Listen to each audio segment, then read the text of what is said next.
चलिए, तो पिछले क्लास में लोग बात करके आए थे सॉल्यूट और सॉल्वेंट, और वहाँ पर हम लोग बात कर रहे थे यूनिट ऑफ सॉल्यूट। और जो पास यूनिट्स ऑफ सॉल्यूट था उसको दो पार्ट्स में करके आ रहे थे, फिजिकल यूनिट्स और एक केमिकल यूनिट्स। और फिजिकल यूनिट्स में लोग देख कर क्या आए थे, मास परसेंटेज, W/V, V/V, और एक और बोल कर क्या आए थे ppm, और ppm को बोल रहे थे पार्ट पर मिलियन। और आज जो लोग बात करेंगे वह आपके एग्जाम्स के लिए काफ़ी इम्पोर्टेंट, और वहाँ से हमारे पास क्वेश्चन आता भी है, और हमारे पास क्या है मोल फ्रैक्शन। तो चलिए, ये जो मेरे पास मोल फ्रैक्शन है उसको हम लोग पढ़ते हैं केमिकल यूनिट्स ऑफ सॉल्यूट। और केमिकल में लोग पढ़ते क्या हैं, तो आपको पढ़ा करके ले आए हैं केमिकल यूनिट, यानी कि केमिकल यूनिट ऑफ सॉल्यूट। जो हमारे पास होता है पहला होता है मोल फ्रैक्शन, एक को बोलते हैं मोलरिटी, एक को बोलते हैं मोललिटी, एक को बोलते हैं फॉर्मलिटी, और एक को बोलते हैं नॉर्मलिटी। ठीक है, यानी कि हम लोग जो केमिकल यूनिट ऑफ सॉल्यूट है उसमें करते क्या हुआ, mole fraction, molarity, molality, formality और नॉर्मलिटी, इतने सारे चीज को पढ़ते हैं। तो हम बारी बारी से पढ़ेंगे। तो आज हम लोग जो बात करेंगे वो मोल फ्रैक्शन का बात करेंगे। तो चलिए हम लोग देखते हैं मोल फ्रैक्शन, यानी आज हम लोग बात करेंगे वो मोल फ्रैक्शन की बात होगी। मोल फ्रैक्शन पढ़ने से पहले हम लोग एक चीज को गौर करेंगे, और गौर क्या करेंगे, नंबर्स ऑफ मोल, है ना। और हम लोग कई बार पिछले से पढ़ते आ रहे हैं कि जो मेरे पास मोल्स होते हैं 1 मोल, वह एक प्रकार का मेरे पास नंबर है, और इस नंबर की मेरे पास वैल्यू होती है वह 6.022 10⁻23 होती है। और यह जो क्वेश्चन आपके एग्जाम में ऑब्जेक्टिव में कई बार आया हुआ है। क्या आया हुआ है भाई, चलिए इसको पहले साफ कर लूं।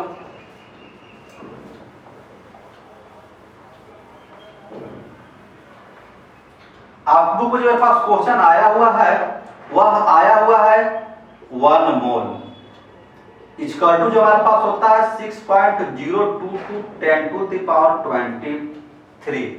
ये क्या होता है हमारे पास, तो एटम हो सकता है, मोलिक्यूल्स हो सकता है, या फिर आयन हो सकता है ना। यानी कि आपको याद रखना है कि 1 मोल जो हमारे पास होता है उसकी जो वैल्यू होती है 6.022 10⁻23 एटम, मोलिक्यूल्स और आयन होती है। एटम भी हो सकता है, मोलिक्यूल्स हो सकता है, और आयन भी हो सकता है। बट यहाँ हम लोग बात करेंगे नंबर्स ऑफ मोल निकालेंगे।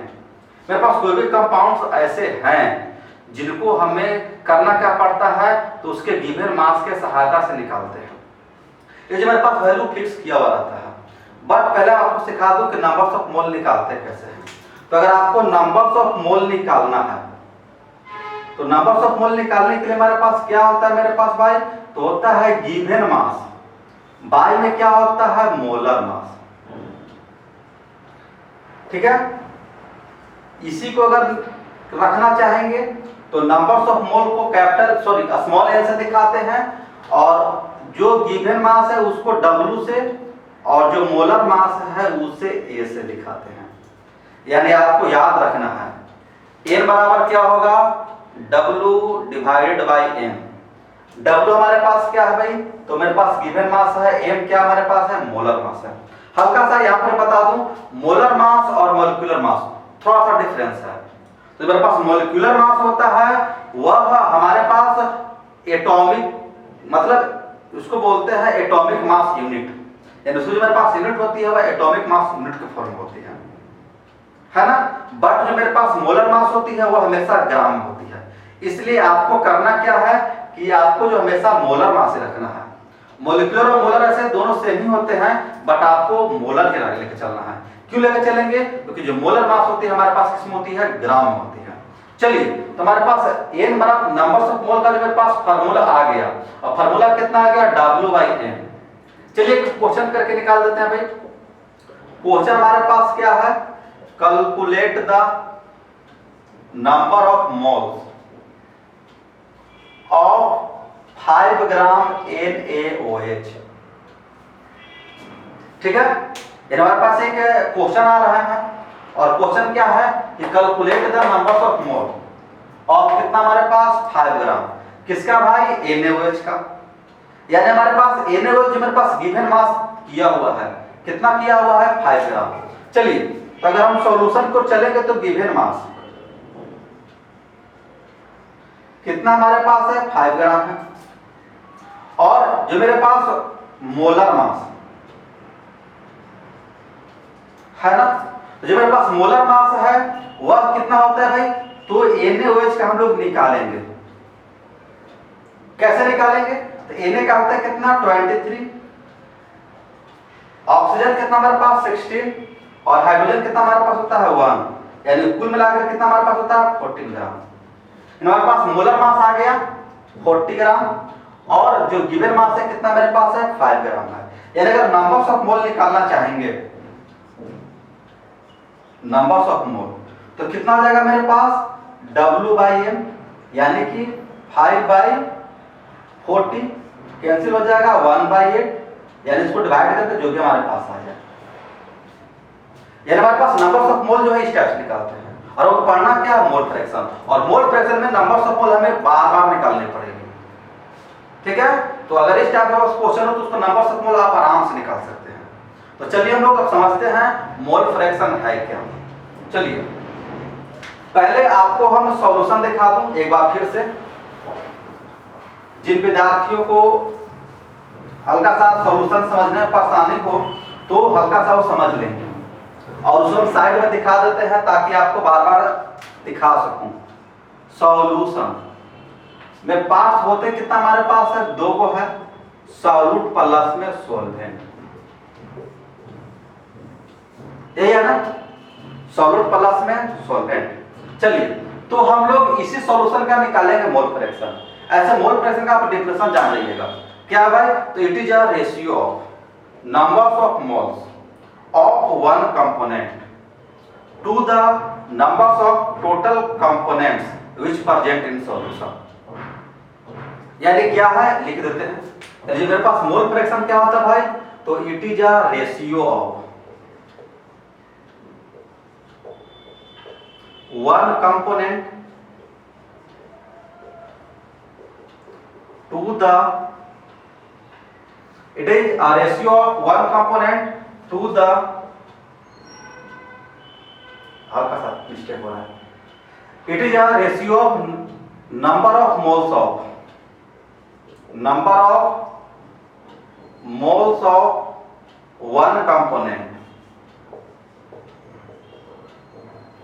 One components to the number of total moles of solution. चलिए यानी कि जो मेरे पास मोल फ्रैक्शन क्या होता है भाई, तो it is a ratio of number of moles of one component to the numbers of moles, to the number of moles of total molecules, total moles of solution, है ना। एक बार फिर से देख लीजिए, it is a ratio of numbers of moles of one component to the numbers of moles of total moles of solution. यानी कहना मतलब कि मेरे पास सॉल्यूशन है और सॉल्यूशन में जितने कंपोनेंट्स मिलेंगे तो उसमें से किसी एक कंपोनेंट का अगर निकालना चाहे तो उस कंपोनेंट को ऊपर, बाकी मेरे पास कंपोनेंट उसको हम लोग रखते हैं नीचे। जैसे कहने का मतलब मोल फ्रैक्शन का फार्मूला, मोल फ्रैक्शन क्या होगा मेरे पास, तो numbers of moles of one component of solution divided by total number of moles of solution। यानी कहने का मतलब कि हमारे पास सॉल्यूशन में जितना मेरे पास कंपोनेंट होगा, एक कंपोनेंट को ऊपर रखेंगे, बाकी जितना मेरे पास नंबर सपोज सॉल्यूशन में है उसको क्या करेंगे, नीचे रखेंगे।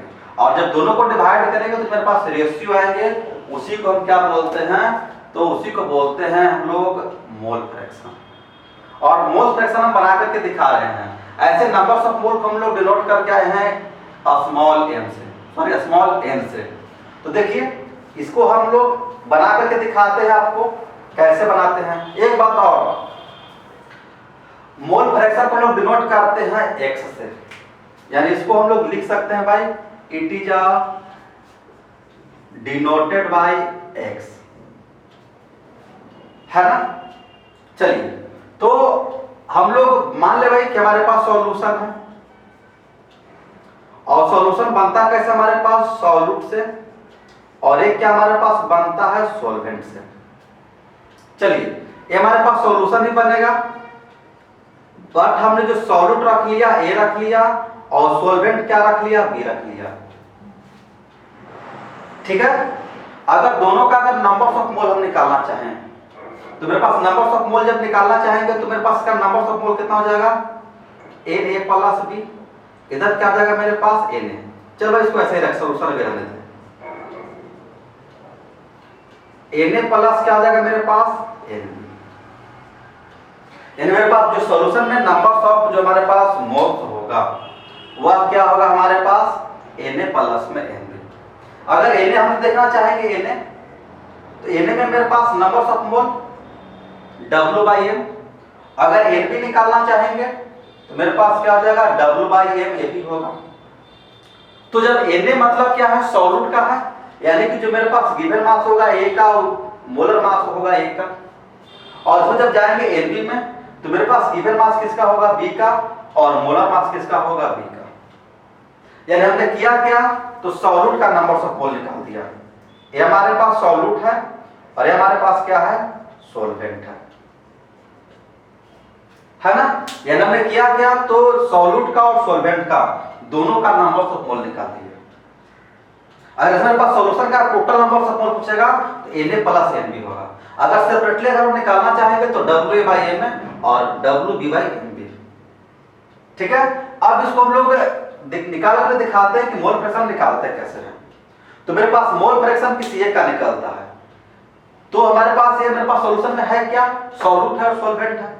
यानी पहले निकालेंगे सॉल्यूट का, उसके बाद निकालेंगे सॉल्वेंट का, दोनों का बारी बारी से निकलता है ना। तो अगर हम निकालना चाहते हैं क्या भाई, मोल फ्रैक्शन ऑफ सॉल्यूट, तो मेरे पास सॉल्यूट का मोल फ्रैक्शन, तो मेरे पास सॉल्यूट का मेरे पास मोल फ्रैक्शन मेरे पास है Na, और ये मेरे पास सॉल्यूट जो मेरे पास Na है, हम लोग बोले हैं डिफिनेशन में कि it is a ratio of numbers of moles of one component. यानी हमको निकालना किसका है, सॉल्यूट का, और सॉल्यूट हमारे पास है क्या, Na है। यानी करना क्या होगा, Na को ऊपर रखेंगे, है ना, और सॉल्यूशन का टोटल नंबर्स ऑफ मोल क्या हो जाएगा, Na प्लस Nb। यानी इसमें हमारे पास क्या हो जाएंगे, तो हमारे पास Na हो जाएगा और ये हमारे पास क्या हो जाएंगे, Nb हो जाएंगे, है ना। यानी अगर हमको सॉल्यूट का जब निकालना हो तो आप आराम से निकाल सकते हैं। Na बराबर क्या हो जाएगा, तो Na बट्टा में Na प्लस में। अब ऐसे ही किसी के मैंने बात चलो सर आपको सॉल्वेंट का निकालना हो, हम लोग निकाल सकते हैं। यानी अगर आप निकालना चाहते हो वो mole fraction of solvent, solvent हमारे पास है कितना, Nb है। तो जब Nb है तो इसको निकालने के लिए क्या करेंगे, तो Nb को ऊपर रखेंगे, और इसे मेरे पास सॉल्यूशन का हो जाएगा, और सॉल्यूशन हमारे पास है कितना, तो Na प्लस में Nb है। यानी आपको जिसको निकालना है उसको ऊपर रखेंगे, बाकी सबको टोटल को नीचे रखेंगे। क्लियर। तो चलिए हमारे पास आ गए, यानी हमने मोल फ्रैक्शन निकाल लिया सॉल्यूट का भी और सॉल्वेंट का भी। और इसी फॉर्मूला को आपको हमेशा याद रखना है। इसी को बोलकर क्या थे, मेरे पास मोल फ्रैक्शन होता है वह एक कंपोनेंट ऊपर होगा बाकी सब नीचे होगा, और जिसको निकालना उसी को ऊपर रखते हैं बाकी सबको नीचे रखते हैं। तो ये हमारे पास थी मोल फ्रैक्शन। और मोल फ्रैक्शन को हम डिनोट किससे करते हैं, XA से। यानी कि हमारे पास जब उसको निकालना चाहते हैं उसको हम डिनोट कर सकते हैं XA से, और जब उसको निकालना चाहते हैं उसको बोल सकते हैं XB से। यानी आपको पता हो गया कि जो x से मेरे पास क्या है, तो number of moles of solute है। क्लियर? मेरे पास सॉल्यूशन में मेरे पास सॉल्यूट A है, सॉल्वेंट मेरे पास B है। इसमें जब चलेंगे मोल फ्रैक्शन तो मेरे पास x हो गया और मेरे पास क्या है, B है, तो x भी निकालेंगे तो इस टाइप से चलेंगे, है ना। अब हमारे पास एक बहुत इंपॉर्टेंट बात है और मेरे पास हल्का सा रिलेशन है जिसको हम लोग नोट्स में लेके चलेंगे और उसको हमेशा याद रखना पड़ता है। और उसको याद रखने से मेरे क्या होते है, मेरा काम आसान हो जाता है। और काम आसान क्या होता है, जब एक निकालेंगे तो दूसरा अपने आप आ जाता है। कैसे आ जाएगा भाई, तो देखिए कहता है मेरे पास सॉल्यूशन है और ये मेरे पास क्या होता है, सॉल्यूट प्लस में सॉल्वेंट, है ना। दोनों का मेरे पास नंबर्स ऑफ मोल, एक का निकाल के आ चुका है नंबर्स ऑफ मोल। कितना निकाल के आया भैया, तो Na बाटा में Na प्लस में Nb। अगला हमारे पास क्या है, Nb है, इसको बोलते हैं Na प्लस में Nb। चलिए एलसीएम ले लीजिए, तो क्या हो जाएगा Na प्लस में Nb। यानी कहने का मतलब क्या होता है, ऊपर से ऐसे मेरे पास किस हो ऊपर जाएगा Na बच जाएगा, या मेरे पास क्या बच जाएगा Nb। यानी Na प्लस Nb और Na प्लस Nb दोनों मेरे पास क्या हो जाएंगे, कैंसिल होकर के क्या मेरे पास हो जाएंगे, 1 हो जाएंगे, है ना। तो जब मेरे पास 1 हो जाएंगे तो ये हम समझ गए क्या भाई, कि जो मेरे पास सॉल्यूशन का जो मेरे पास मोल फ्रैक्शन होता है वह कितना होता है, 1 होता है। यानी किसी भी जो सॉल्यूशन मेरे पास मोल फ्रैक्शन होगा वह कितना होगा, 1 होगा। और जब मेरे पास 1 होगा तो 1 को हम लोग यहाँ पर डिनोट कर सकते हैं x से प्लस में xb इक्वल टू 1।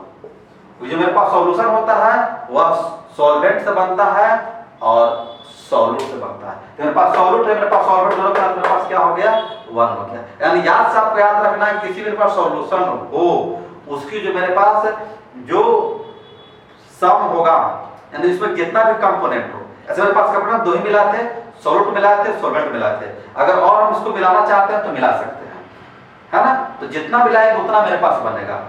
ऐसे मेरे पास जितना भी सॉल्यूशन है उसकी जो मेरे पास सम होती है वह 1 होती है।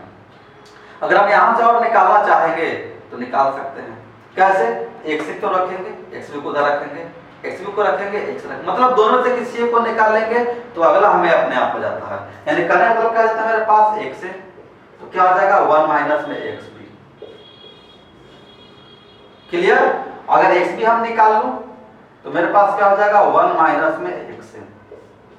और ये जो मेरे पास है मोल फ्रैक्शन का सबसे जबरदस्त है ना। यानी मोल फ्रैक्शन को इतना ही पढ़ना था। मेरे पास सॉल्यूशन होगी, उस सॉल्यूशन के मेरे पास मोल फ्रैक्शन होगा टोटली 1 होगा, सॉल्यूट का होगा, सॉल्वेंट का होगा। जितने मेरे पास कंपाउंड होंगे सबको बार बार से निकाल के अगर प्लस कर दें तो मेरे पास 1 मिल जाते हैं। इस पर हम लोग एक क्वेश्चन करेंगे और क्वेश्चन क्या करेंगे देखिएगा। तो चलिए हम लोग स्टार्ट करते हैं क्वेश्चन को। तो चलिए हम लोग क्वेश्चन को स्टार्ट कर लें।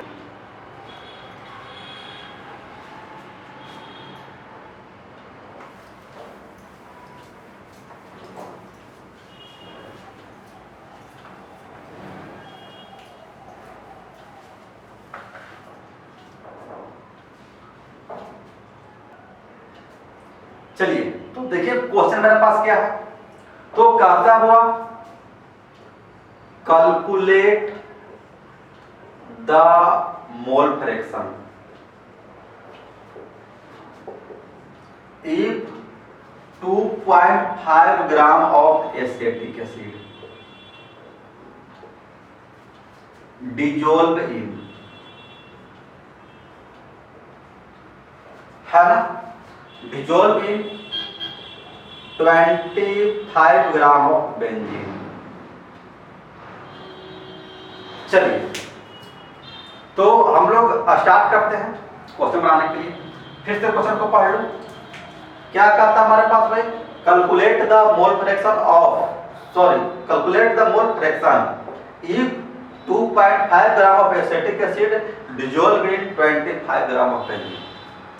जब हम सॉल्यूशन पढ़ा तो वहां पर बोल कर की बात आए थे कि जो हमारे पास छोटा होता है वो सॉल्यूट होता है और जो बड़ा होता है उससे मेरे पास सॉल्वेंट होता है।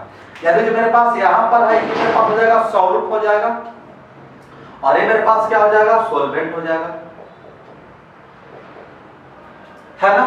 तो चलो बनाने के चलते हैं।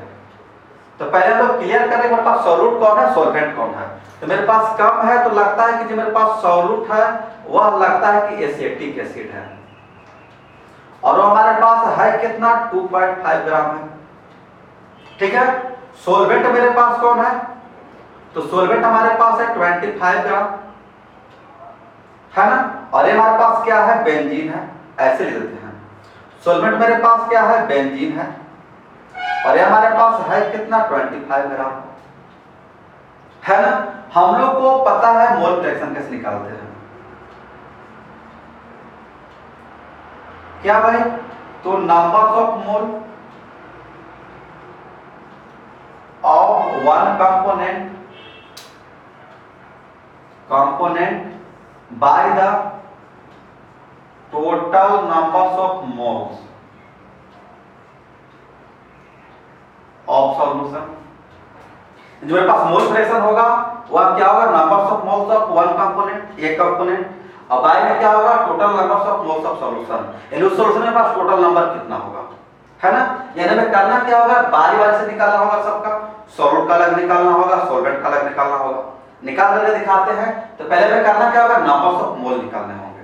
तो हम करें क्या भाई, तो पहले हम कैलकुलेट करते हैं, क्या करेंगे, तो numbers of moles of solute, है ना। और सॉल्यूट को हम बोलते क्या है, मान ले एक बोल लेते हैं भाई। इसकी फार्मूला हम लोग लेकर के आए थे Na बटा में, सॉरी इसमें बोल कर के आए थे WA बटा में MA। चलिए, तो WA, डबल मतलब क्या होता है, गिवन मास 2.5, क्लियर। अब हमारे पास क्या कहता है भाई, मोलर मास एसिटिक एसिड का निकालना पड़ेगा। तो एसिटिक एसिड का मोलर मास हम निकाल देते हैं यहीं पर, चलिए ऊपर निकाल देते हैं एसिटिक एसिड, इसकी यहीं पर निकालो भाई। फार्मूला कितना होता है, CH3COOH। यानी आपको क्वेश्चन बनाएंगे तो फार्मूला को कंफर्म याद रखना पड़ेगा। चलिए, कार्बन कितना होता है मेरे पास, 12 होता है। हाइड्रोजन कितना है, 3 है। कार्बन फिर मेरे पास 12 है, 16 है, 16 है, 1 है। ठीक है, टोटल को जोड़ेंगे तो लगता है कि यहाँ पर 15 हो जाएगा, यहाँ पर लगता है कि 28 हो जाएगा, यहाँ पर लगता है कि 17 हो जाएगा, है ना। चलिए तो जोड़िए, तो 15 और 5 20 हो जाएगा, 2 बचेंगे, 3 और 2 5 6 60। यानी कहने का मतलब जो मेरे पास मोलर मास हो गया 60 ग्राम हो गया। ठीक है, उसी तरह बेंजीन का यहाँ पर निकाल लीजिए। फार्मूला कितना होता है मेरे पास, C6 और H6। जब मोलर मास निकालेंगे तो कितना हो जाएगा मेरे पास, 6 इंटू में 12 और 6 इंटू में 1, यानी कहने का मतलब हो जाएगा 22 प्लस में 6 28 ग्राम। चलिए, तो मेरे पास क्या हो जाएगा, मेरे पास तो numbers of moles of solvent, यानी कि B, इसको Na कर लीजिए और इसको क्या कर लेंगे हम लोग, NB कर लेंगे, है ना। तो मेरे पास क्या हो जाएगा, WB बटा में MB, और WB का वैल्यू कितना मेरे पास 25 ग्राम, और ये मेरे पास हो जाता है 28 ग्राम। चलिए, यानी हमें Na भी निकाल लिया और NB भी निकाल लिया। यानी कि जो मेरे पास मोल फ्रैक्शन है, इसकी जो मेरे पास फार्मूला होती है Na बटा, अगर A का निकालना चाहते हैं तो Na प्लस में NB, यही है ना। तो मेरे पास Na कितना दिया हुआ भाई, निकाले हैं, कितना निकाले हैं, तो 2.5 बाई में कितना 60, यही ना। और मेरे पास क्या है, Na प्लस NB, तो जो मेरे पास Na होगा कितना है 2.5 बाई 60, प्लस में क्या हो जाएगा मेरे पास 25 बाई 28। ठीक है, चलिए इसको थोड़ा आप लोग सॉल्यूशन करेंगे तो लगता है कि इसको सॉल्यूशन करें तो यहाँ पर ऊपर पॉइंट हटाएंगे तो लगता है कि मेरे पास नीचे 0 आ जाएंगे, और 5 से अगर कैंसिल करो तो मेरे पास 120 ऊपर हो जाएगा मेरे पास 5, और 5 से लगता है कैंसिल हो जाएगा, ऊपर हो जाएंगे 1 और ये हो जाएगा 2 और ये हो जाएगा 4। ठीक है, यानी जो मेरे पास ऊपर में आ गया 1/24, और जब नीचे हम लोग इसको ऐड करना चाहें तो पहले एलसीएम ले लीजिए। 60 इंटू में 78, ठीक है। तो जब 60 to 78 कर लेंगे और अच्छा 60 इंटू में 78, यानी इधर जो मेरे पास हो जाएगा 78 इंटू में 2.5 हो जाएंगे, और इधर जो मेरे पास हो जाएंगे 25 इंटू में 60 हो जाएंगे। और जब हम करना चाहेंगे तो क्या हो जाएगा 1/4, सॉरी 1/24, और इंटू में क्या हो जाएंगे 60 इंटू में 78, और इसको हम लोग को अब प्लस करना होगा, यानी जब इसको मल्टीप्लाई कर लेंगे 78 इंटू में 2.5 और प्लस में, चलिए इतना का आप कर ले सकते हैं।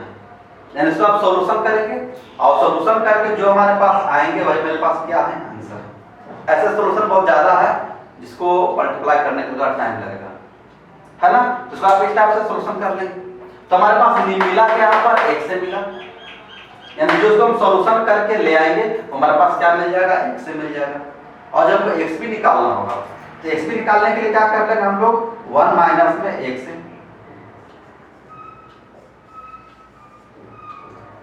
है ना। यानी कि हमने x से यहां से निकाल लेंगे, सॉल्यूशन में जो मेरे पास आ जाएगा मेरे पास x से हो जाएगा, और जब x से जब निकाल लेंगे और तो जब x भी निकालना होगा तो x के लिए क्या करेंगे 1 माइनस में x। यानी आपको जब मोल फ्रैक्शन निकालने के लिए कहेगा तो आपको जितना कंपोनेंट उसमें प्रेजेंट करता है सबको निकालना पड़ेगा। यानी मैं आपको कह रहा मोल फ्रैक्शन तो हमारे पास उसमें दो ही चीज प्रेजेंट कर रहा था, एक एसिटिक एसिड कर रहा था और एक हमारे पास बेंजीन कर रहा था। तो एसिटिक एसिड का Na यानी x से अलग निकाल दिए और उसका निकाल देंगे Xb, जो कि यहाँ पर मिल जाएगा। यानी हमने x से निकाल दिया और x भी निकाल दिया। इनमें जो हमारे पास मोल फ्रैक्शन होते हैं इसमें हम लोग क्वेश्चन है इसी टाइप से बनाते हैं, ठीक है। तो ये हमारे पास मोल फ्रैक्शन और अगर हमारे पास क्वेश्चन है इस टाइप से आते हैं। और हमारे पास है टॉपिक जिसमें मोलरिटी है, मोलालिटी है। तो जो हमारे पास अगला वीडियो होगा उसमें हम लोग बात कर लेंगे मोलालिटी और मोलालिटी दोनों को एक साथ बात करेंगे, ठीक है। तो तब तक के लिए आप इस टाइप का क्वेश्चन घर प्रैक्टिस करते रहें, आपको बहुत सारे क्वेश्चन है बनाइए। चलिए थैंक्स।